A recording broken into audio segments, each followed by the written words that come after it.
आप देख रहे हैं नेक्स्ट 9 न्यूज और मैं हूं आपके साथ दिनेश कुमार। महाराष्ट्र की राजनीति में पिछले कुछ दिनों से राजनीतिक संग्राम छिड़ा हुआ है। जिस तरीके से दो प्रमुख दल महाराष्ट्र की राजनीति में जिन्होंने लंबे वक्त तक सियासत का ताज पहने रखा है, जी हां, हम बात कर रहे हैं शिवसेना और एनसीपी यानी कि शरद पवार की पार्टी और बाला साहब ठाकरे उद्धव ठाकरे की पार्टी। जी हां, इन दोनों पार्टियों के दो दो धड़े हो चुके हैं।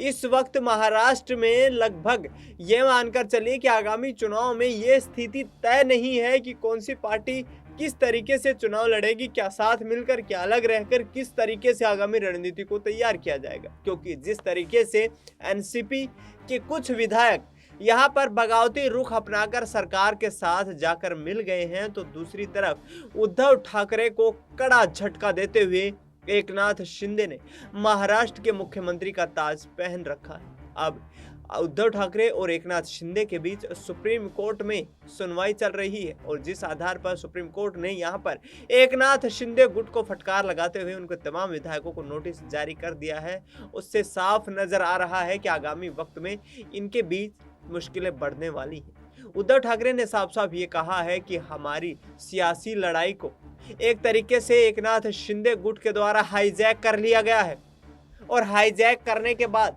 जिस आधार पर महाराष्ट्र विधानसभा के जो स्पीकर हैं राहुल नार्वेकर, उन्होंने भी एकनाथ शिंदे गुट को असली वारिस बता दिया है। अब देखना यही है कि आगामी वक्त में क्या एकनाथ शिंदे को पार्टी की जिम्मेदारी, पार्टी का अधिकार मिल सकता है या फिर सुप्रीम कोर्ट उद्धव ठाकरे जो कि इस दल के पैतृक उत्तराधिकारी हैं, जी हां, शिवसेना का गठन बाला साहब ठाकरे ने किया था और उनके बाद यदि किसी की विरासत है तो वह है उद्धव ठाकरे की। और इसी बात को लेकर उन्होंने सुप्रीम कोर्ट में राहुल नार्वेकर के फैसले को चुनौती दी है। राहुल नार्वेकर जो महाराष्ट्र विधानसभा के स्पीकर हैं, उन्होंने कहा कि एकनाथ शिंदे गुट के साथ ज्यादा विधायकों का समर्थन है। ऐसे में असली शिवसेना एकनाथ शिंदे के पास है। धनुष बाण का निशान भी उन्हीं को दे दिया गया है। लेकिन उद्धव ठाकरे की तरफ से साफ साफ कहना है कि एकनाथ शिंदे ने गैर कानूनी, गैर लोकतांत्रिक अधिकार से